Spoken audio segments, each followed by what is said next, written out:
What happens when a beloved music legend sits down for what should be a simple morning chat and ends up walking off set in front of millions of viewers?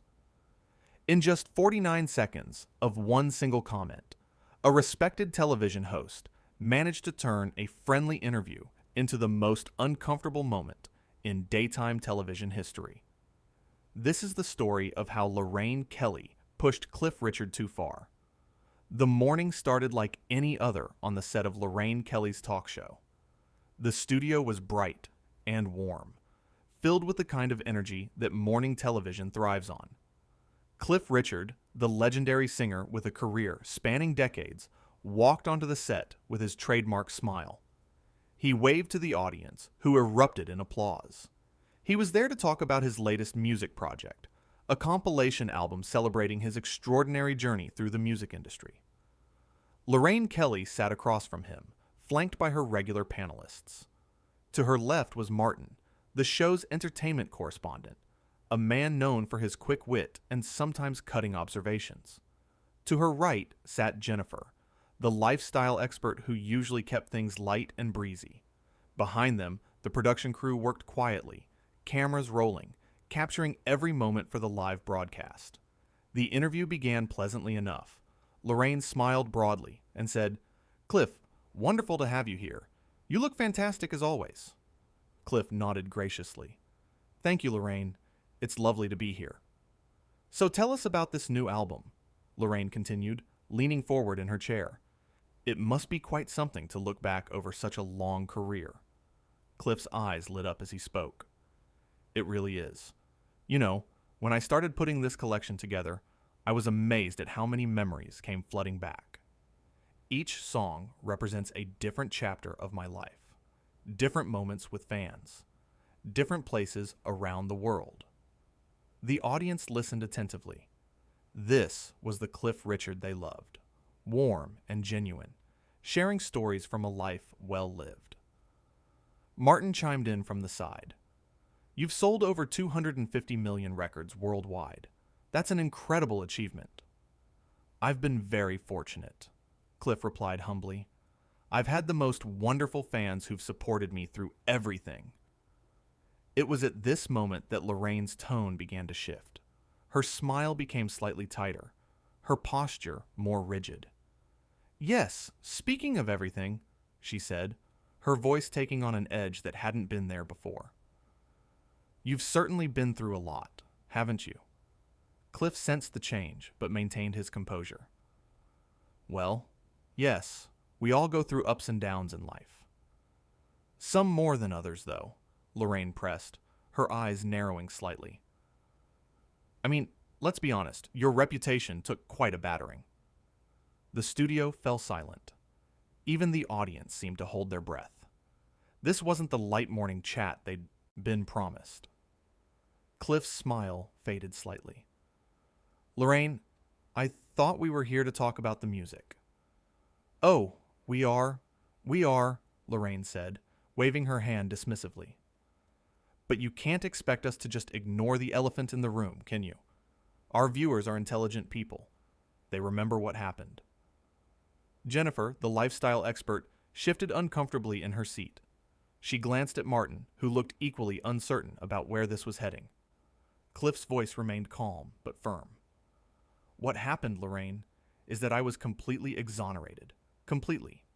There were no charges, no evidence, nothing. I was an innocent man who had his privacy invaded and his name dragged through the mud." Yes, of course," Lorraine said, but her tone suggested she didn't quite believe it. "But you have to understand, people still have questions. People still wonder." "Wonder about what exactly?" Cliff asked, his voice rising slightly for the first time. "Wonder about a man who was proven innocent. Wonder about someone who had to endure years of absolute hell while the truth came out." The audience began to murmur. Some people nodded in support of Cliff. Others looked shocked at the direction the interview had taken. Lorraine leaned back in her chair, a smug expression crossing her face. "I'm just saying what everyone's thinking, Cliff. Someone has to ask the difficult questions. That's what journalism is about." "Journalism?" Cliff repeated, his voice filled with disbelief. Is that what you call this?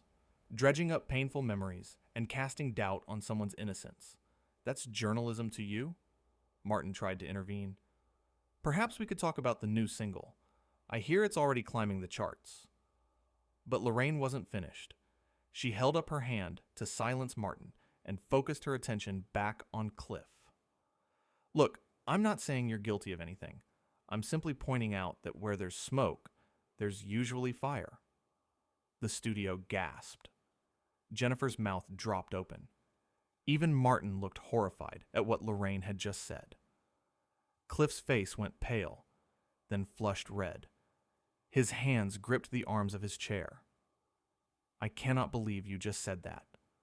I cannot believe that you, a professional broadcaster, would sit here and say something so vile, so completely irresponsible. Oh, don't be so dramatic, Lorraine shot back, rolling her eyes. I'm just being honest. People appreciate honesty. Honesty? Cliff's voice was shaking now. Whether from anger or hurt, it was hard to tell. There's a difference between honesty and cruelty, Lorraine. There's a difference between asking questions and making accusations. I didn't accuse you of anything, Lorraine said defensively, though her expression showed she knew exactly what she'd done. You just said where there's smoke, there's fire, Cliff replied, his voice steady now, controlled. In relation to me, about allegations that were investigated thoroughly and found to be completely baseless. Do you understand what that does? Do you understand the impact of those words? The audience was now fully on Cliff's side. People began to call out in support. Leave him alone, someone shouted. Let him speak, called another. Lorraine's face hardened. She didn't like losing control of her show. She didn't like her audience turning against her. I think you're being overly sensitive, she said coldly. If you can't handle a few simple questions, maybe you shouldn't be doing interviews. Jennifer finally found her voice. Lorraine, I think maybe we should move on. This seems to be getting a bit heated. I'm perfectly calm, Lorraine snapped at Jennifer. I'm doing my job. If Cliff has a problem with that, well, that's his issue, not mine. Cliff stood up slowly. The movement was deliberate, dignified. He carefully removed the microphone clipped to his jacket. No, Lorraine, this is your issue. You've chosen to use your platform not to celebrate someone's work, not to have a genuine conversation, but to hurt and demean. You've chosen to disregard a person's suffering, a person's vindication, just so you can have what you think is a sensational moment. Sit down, Cliff, Lorraine commanded, her voice sharp. You're being ridiculous. I'm being ridiculous? Cliff asked, his voice filled with quiet fury. I came here in good faith. I came here to share my music with people who might enjoy it. And instead, I'm ambushed with innuendo and character assassination. Martin stood up as well, moving toward Cliff. Cliff, please. Let's all just take a breath here. But Cliff shook his head. No, Martin. I appreciate your attempt to calm things down, but there's nothing to calm. This interview is over. I will not sit here and be insulted. I will not give this platform any more of my time or my dignity. Lorraine laughed, a harsh, bitter sound. Oh, how very dramatic. Walking off my show. Do you think that makes you look good? I don't care how it makes me look, Cliff replied, his voice strong and clear. I care about how I feel. And I feel that staying here, allowing you to continue this character assassination, would be a betrayal of myself and everything I believe in. The studio was in chaos now. The audience was divided between those applauding Cliff's stance and those shocked by the entire spectacle. The camera operators didn't know where to point their equipment. The producers in the control room were frantically trying to figure out how to handle a live television disaster. Jennifer stood up and moved toward Cliff. I'm so sorry, she said quietly. This shouldn't have happened. Cliff gave her a small, sad smile. Thank you, Jennifer. I appreciate that. Lorraine, however, was not backing down. So that's it then? You're just going to run away? Can't take the heat? Cliff turned to face her one last time. This isn't heat, Lorraine. Heat implies something legitimate, something worthwhile. This is just cruelty dressed up as entertainment, and I want no part of it. Fine, Lorraine spat. Leave then. See if I care. We have plenty of guests who actually appreciate being on this show. I'm sure you do, Cliff said calmly. But I wonder how many of them are subjected to the same treatment you've just given me. I wonder how many of them leave here feeling smaller than when they arrived. You're being absurd, Lorraine insisted, but there was a crack in her voice now, a hint of uncertainty. Martin stepped forward, trying once more to salvage the situation. Cliff, on behalf of the show, I apologize. This got out of hand. It didn't get out of hand, Martin, Cliff corrected gently. It was deliberately steered in this direction. There's a difference. He placed the microphone on his chair and straightened his jacket.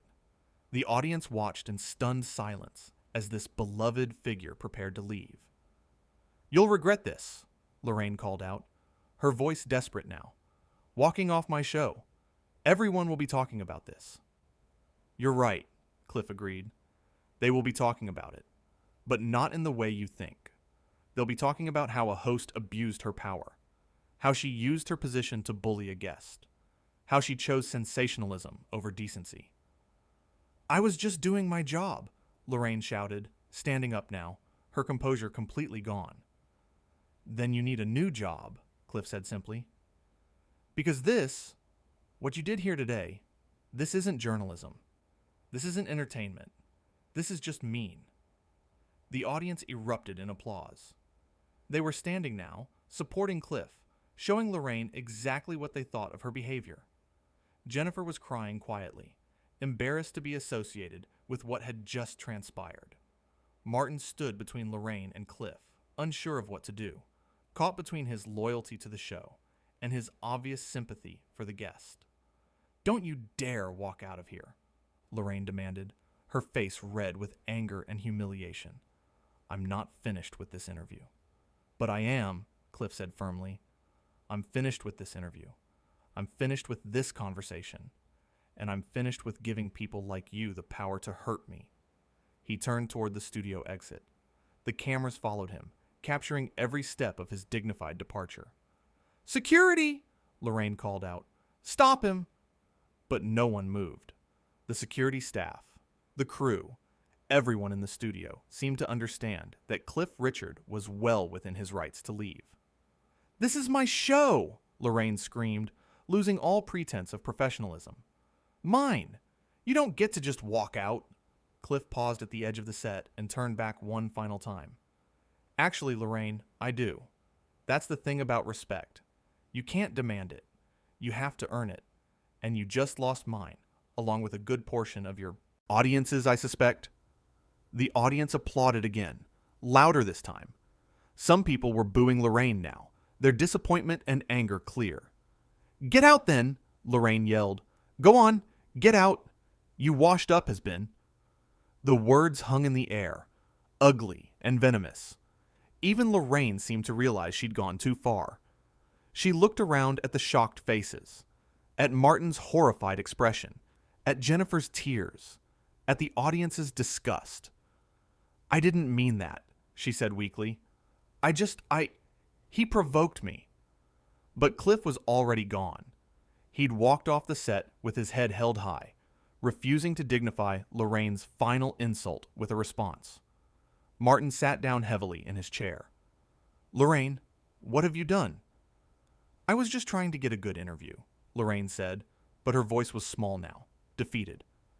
That wasn't an interview, Jennifer said, through her tears. That was an ambush. That was horrible. The studio audience was filing out now, many of them shaking their heads, talking amongst themselves about what they'd just witnessed. The energy in the room had shifted completely. Where there had been warmth and excitement, now there was only discomfort and shame. Lorraine sat back down in her chair, suddenly looking very small and very alone. She'd wanted a memorable moment. She'd wanted something people would talk about, and she'd gotten exactly that. but not in the way she'd intended. "We need to go to commercial," someone called from the control room. "Yes," Lorraine said numbly. "Commercial. Good idea." But as the cameras cut away, everyone in that studio knew that something fundamental had changed. A line had been crossed, a trust had been broken, and no commercial break, no matter how long, could fix what had just happened. The crew moved around the set in silence, no one quite knowing what to say. Martin and Jennifer exchanged glances, both of them clearly shaken by what they'd been part of. "I didn't know she was going to do that," Jennifer whispered to Martin. "I had no idea." "None of us did," Martin replied. "But we should have stepped in sooner. We should have stopped it." "How?" Jennifer asked. "She's the host. She runs the show." "Maybe that's the problem," Martin said quietly. Lorraine overheard them and spun around in her chair.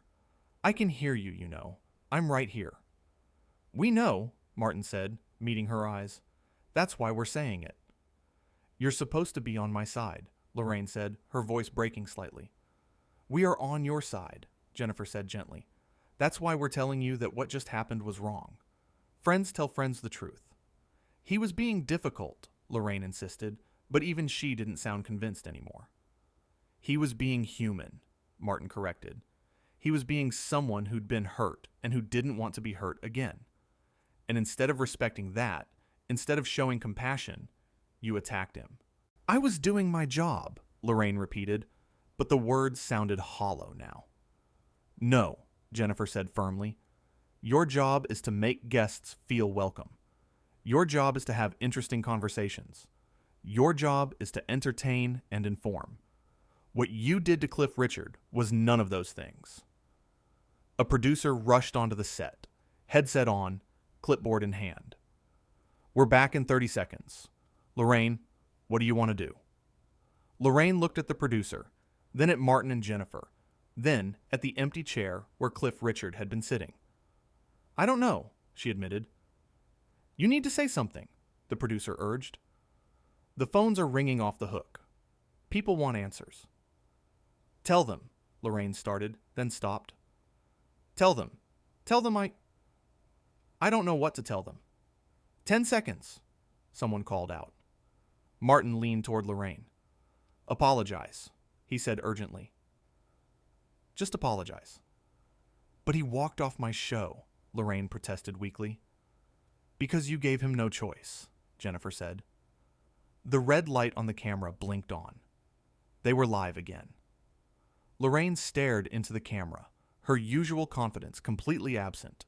She opened her mouth to speak, but no words came out. The seconds ticked by, awkward and painful. Finally, she found her voice. We seem to have had a bit of a situation here." "A bit of a situation?" Martin repeated incredulously. "Lorraine, you drove one of Britain's most beloved entertainers off your show." The words were out before he could stop them, his frustration overriding his usual professional restraint. Lorraine's eyes widened. "Martin, you can't speak to me like that. Not on air." "Why not?" Martin asked. "You just spoke to a guest far worse, in front of millions of people." That's different," Lorraine stammered. "How is it different?" Jennifer joined in, her voice steady despite her earlier tears. "How is it okay for you to treat Cliff Richard with such disrespect, but not okay for us to point out what everyone watching already knows?" Lorraine looked between her two panelists, realizing she'd lost their support entirely. "You're both fired," she said, but there was no conviction in her voice. "You can't fire us live on air," Martin said calmly. "And even if you could, we'd wear it as a badge of honor. What happened here today was wrong, Lorraine, and everyone knows it." The audience, those who had remained, applauded again. It was clear where their sympathies lay. Lorraine's hands shook as she gripped her cue cards. I think we need another commercial break." "We just came back from commercial," the producer said through her earpiece. "I don't care," Lorraine snapped. "I need a break. I need to think." But there was no time to think, no time to regroup. The damage was done. The moment was captured, recorded, live for everyone to see. A career built over years, a reputation carefully cultivated, all of it crumbling in real time. Actually, Martin said, standing up and removing his microphone just as Cliff had done, I think I'm done here too. Me too, Jennifer agreed, following suit. Lorraine watched in horror as her panelists walked off the set, leaving her completely alone. The camera continued to roll, capturing her isolation, her realization of what she'd done. Please, she called after them. Don't go. I need you. But they kept walking, their footsteps echoing in the suddenly quiet studio. Lorraine turned back to the camera, tears streaming down her face now. I'm sorry, she whispered. I didn't mean for any of this to happen. But sorry was too little, too late. The audience knew it, the viewers at home knew it, and deep down, Lorraine knew it too. She'd wanted a moment people would remember. She'd gotten her wish, but this wasn't the legacy she'd imagined. This wasn't how the story was supposed to end. As the show cut to another abrupt commercial break, Lorraine sat alone on her set, the bright lights suddenly feeling harsh and exposing. The empty chairs around her a stark reminder of everything she'd just lost in the space of a single interview, gone catastrophically wrong.